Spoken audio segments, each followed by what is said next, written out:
cameras clicked and the lights glared down on the polished wood of the committee room.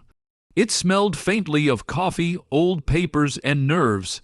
A crowd of reporters leaned forward, their pens ready, eyes narrowed, as though expecting fireworks.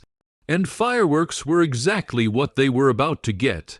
At the long table sat Jasmine Crockett, her back straight, eyes calm but burning with a quiet determination.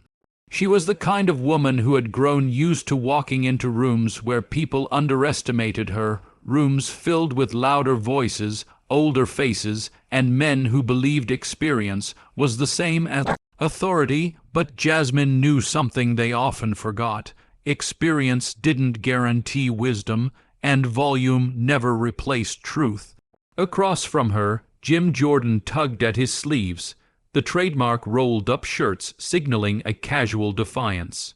He had built his career on bluster, on bulldozing his way through hearings, shouting down opponents and weaving chaos into a shield. He thrived in the noise, but tonight he was about to find himself cornered in silence. Jasmine had prepared for this moment with the precision of someone who knew that mistakes could cost more than pride. They could cost justice. She had studied every legal loophole, every contradiction in his statements, every gap where his talking points would collapse under the weight of a simple question. To her, this wasn't just politics, it was personal. Years earlier, she had stood in a dimly lit courtroom in Dallas, fighting for clients no one else cared to defend, young men who had been discarded by society, single mothers caught in systems designed to keep them stuck, elders who couldn't afford a voice. She remembered the exhaustion of those nights, her eyes stinging from lack of sleep, but her spirit refusing to break. That was where she had learned the power of asking the right question at the right time, and tonight, with the nation watching, she carried those lessons like armor. Jim, meanwhile, was thinking about headlines. He had faced countless hearings before, had sparred with opponents, and always found a way to turn conflict into spectacle. He believed this would be no different. He had rehearsed his deflections, memorized his accusations, and counted on his force of personality to overwhelm the room. What he didn't realize was that Jasmine wasn't interested in a performance. She was here for answers. The session began with the usual formalities, but the tension coiled tighter with each second. Then, like the striking of a match, Jasmine leaned forward. Her voice, steady and sharp, cut through the air.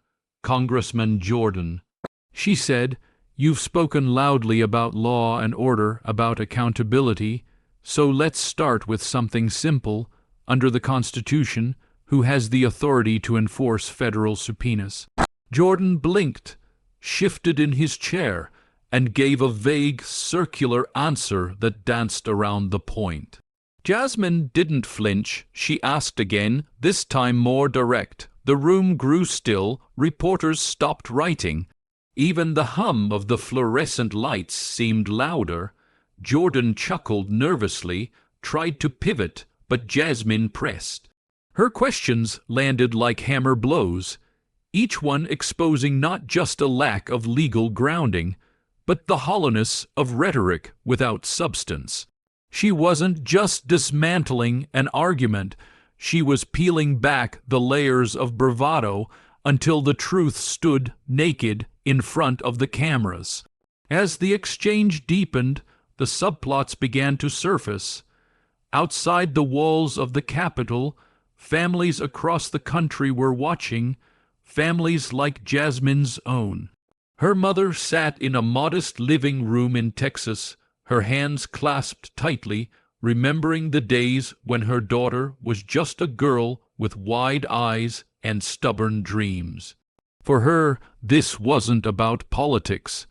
It was about seeing proof that the sacrifices of generations had not been in vain. Meanwhile, a group of young law students huddled in a university lounge, streaming the hearing on a laptop. They whispered to each other, astonished at the clarity of Jasmine's questioning. For them, it was a glimpse of what courage in the legal field looked like, what it meant to wield knowledge not as a weapon of intimidation, but as a light that stripped away deception. Back in the room, Jim Jordan's frustration boiled. His face flushed, his voice rose, but the more he shouted, the calmer Jasmine became. That was her gift, to turn chaos against itself.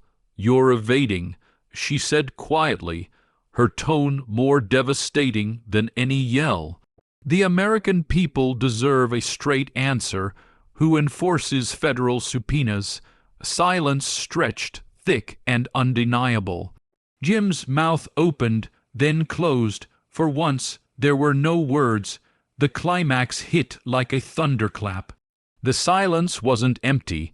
It was filled with the weight of every witness who had been ignored, every truth buried under political theater.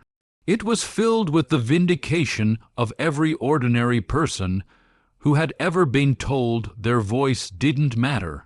And as that silence spread, it became the headline Jim Jordan had feared all along. Jasmine didn't gloat. She didn't smirk. Instead, she let the silence do the work. She leaned back slightly, her eyes steady, her voice soft but firm. "That's what I thought." The hearing moved on, but nothing was the same. Reporters scribbled furiously. Commentators would replay the moment for weeks, and across the country, people felt a ripple of something rare in politics: accountability. When Jasmine returned home that night, exhaustion pressed heavy on her shoulders. She stood by the window, looking out at the city lights, and let herself breathe. In the quiet, she thought of her clients from years ago, of her mother watching from Texas, of the students who might one day sit where she sat. She thought of the long, unfinished work ahead. Her phone buzzed with messages, praise, encouragement, 1,000 voices telling her she had made them proud. But Jasmine smiled faintly, knowing the true measure of that night wasn't in applause. It was in proving, once again, that truth has a power bluster can never match. And so the story ended not with victory parades or grand speeches, but with a lesson that echoed far beyond the committee room. When faced with lies, clarity is stronger than volume. When confronted with evasion, persistence is louder than rage. And when someone dares to stand steady in the storm, silence itself can be the most powerful answer of all.